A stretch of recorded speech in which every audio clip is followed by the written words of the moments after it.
বিসমিল্লাহির রহমানির রহিম।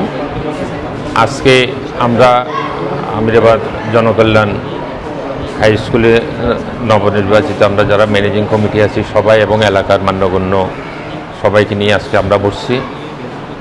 আজকে বিশেষ করে জরুরি সভাটা ডাকা হলো যে আমাদের স্কুল নিয়ে বিগত দিনে কিছু উৎসাহী মহল আমাদের এই কমিটির বিরুদ্ধে ঢাকা হাইকোর্টে মামলা করে আমাদের ম্যানেজিং কমিটি স্থগিত করে দিয়েছিল। আমরা অনেক কষ্ট করে কয়েক লক্ষ টাকা খরচ করে এবং এলাকার মানুষের সাবকালের সহযোগিতা নিয়ে আমরা এটা মোকাবেলা করে পরিচালনার জন্য তো সুপ্রিম কোর্ট থেকে আমরা এটা রায় নিয়ে এসেছি। এটা খুবই আসলে একটা দুঃখজনক ব্যাপার, একটা শিক্ষা প্রতিষ্ঠান নিয়ে এভাবে এলাকার কিছু স্বার্থান্বেষী মহল প্রতিষ্ঠানের যারা ভালো চায় না, মঙ্গল চায় না, তারা এইসব কাজগুলো করছে এবং এটার সাথে যারা জড়িত আছে আজকে আপনারা এখানে আমাদের ম্যানেজিং কমিটি আছেন, শিক্ষকরা আছেন এবং স্থানীয় মহল্লা কমিটির সভাপতি সেক্রেটারি মহোদয়রা আছেন। আপনাদের প্রতি আমি বিচার দিলাম। আমরা আসছি এলাকার সেবা করার জন্য, স্কুলের সেবা দেওয়ার জন্য আসছি, এখান থেকে নেওয়ার কিছু নেই। আমাদেরকে কেন এত হয়রানি করা হলো, এত অপমানিত করা হলো, এটা আপনাদের বিচারটা দিয়ে গেলাম। আপনারা যারা মহল্লা কমিটি স্কুল নিয়ে চিন্তা ভাবনা করেন, স্থানীয় আছেন, আপনারা মেহমান হিসেবে আমাকে সম্মানিত করে এখানে সভাপতি বানিয়েছেন, আমি আপনাদের কাছে চিরকৃতজ্ঞ। কিন্তু কাজ করতে গিয়ে এই যে আমি প্রতিটি ক্ষেত্রে বাধার সম্মুখীন হলাম। আমি যেদিন প্রথম এই স্কুলে আসছি আমি সম্মানের সহিত আলহাজ মরহুম শাহ আলম সাদকে স্মৃতিচারণ করে ওনাকে সম্মান করে আমি বক্তব্য রাখছিলাম।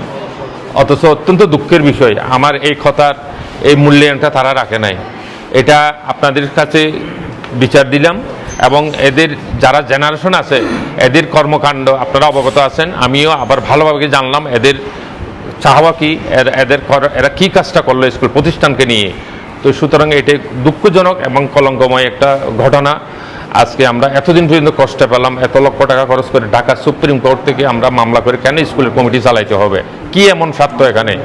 তো সুতরাং খুবই দুঃখজনক। টেলিভিশন সহ যারা আছে সবাইকে আমরা আজকে আমাদের ম্যানেজিং কমিটি সবাইকে নিয়ে আজকে স্কুলের এই সবার মাধ্যমে আমি সবার কাছে যাচ্ছি এই প্রতিষ্ঠানকে আগামী দিনে যেন এই স্বার্থান্বেষী মহল, চিহ্নিত মহলকে আপনারা চিহ্নিত করে রাখবেন এবং তারা যেন এই স্কুলের আঙ্গিনায় যেন প্রবেশ করতে না পারে।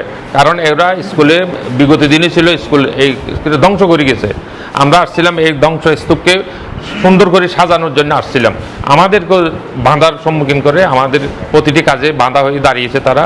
তো সুতরাং আমি ভুক্তভোগী হিসাবে আমি ম্যানেজিং কমিটির দীর্ঘদিন এই মামলা মোকদ্দমা করে আমার সাথে আমার কমিটির হেলাল ছিল, অন্যান্য সাইম, তারা মামুন এবং সেলিম সহ ওরা সর্বক্ষণিক মনিটর করছে আমি কি করছি না করছি, সবসময় যোগাযোগ রাখছে। এবং আপনারা এখানে যারা আমির ভাই আছে, আক্তার ভাই, তারা সহ টিচাররা যারা আছে আপনারা সবাই অবগত আছেন। তো সুতরাং এই ন্যাক্কারজনক ঘটনার জন্য আমি খুবই দুঃখ প্রকাশ করতেছি। এগুলো যেন প্রতিষ্ঠান নিয়ে এইসব না করে এবং তাদের যেন সুবুদ্ধি হয়। আমি সবার কাছে এটা আজকে এই আমার আবেদনটা করে গেলাম এবং এদের সাথে যারা সহযোগী আছে তারাও যেন কেন করছে এইসব কাজের সাথে যারা কেন সহযোগিতা করছে আমরা তাদেরকে ডেকে এটার বিহিত ব্যবস্থা নেবেন এবং তাদের কাছে জানতে চাইবেন প্রতিষ্ঠান নিয়ে কেন এইসব তালবাহানা।